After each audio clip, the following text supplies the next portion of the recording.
some basics regarding speed control of induction motor. So there are different methods of speed control of induction motors.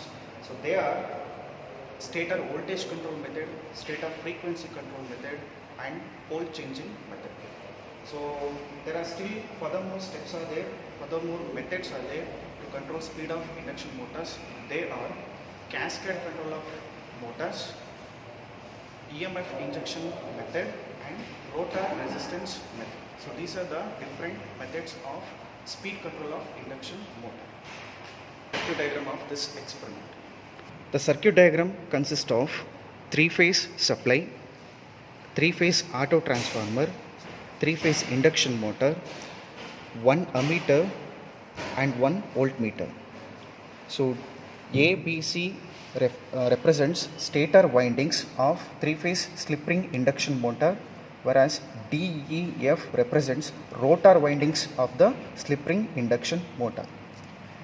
So this is the rheostat, three-phase rheostat, which is required to apply resistance to the rotor windings.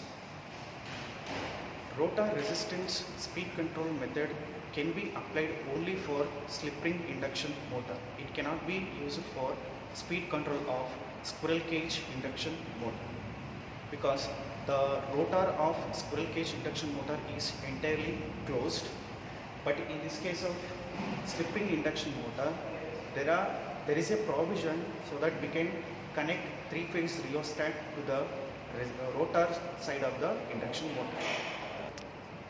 To start the experiment, we should note down the nameplate details of the induction motor or the experiment setup.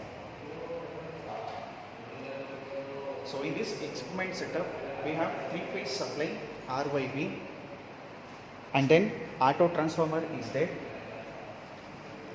a rheostat is there, a three-phase rheostat, and then an ammeter and voltmeter is there to measure the readings. So let us begin the experiment. So initially the auto transformer position is at 0, that means we haven't applied any voltage. So let us vary from 0 position to maximum voltage. That means in a three-phase supply, maximum voltage is about 400 volts. So we need to measure the voltage using voltmeter.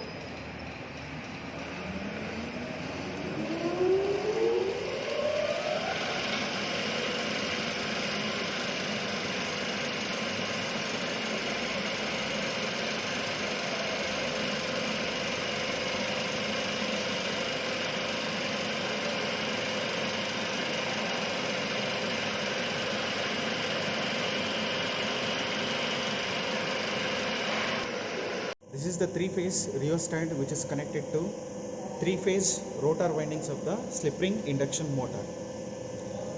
Now the position of three-phase rheostat is at 0. You can see the speed of the induction motor.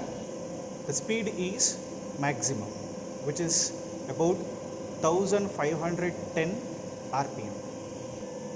Now vary the three-phase rheostat from 0 position to 1/2 position.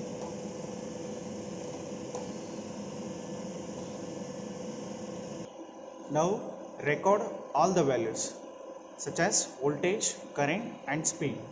You can see the difference in speed as compared to previous value. So here the speed is approximately 1500. Previously it was 1510 RPM. So here we have included the resistance so that the speed is decreased.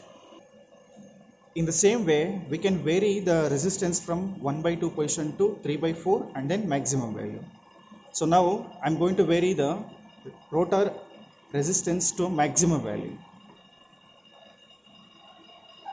This is the maximum value of resistance that is included in the rotor circuit.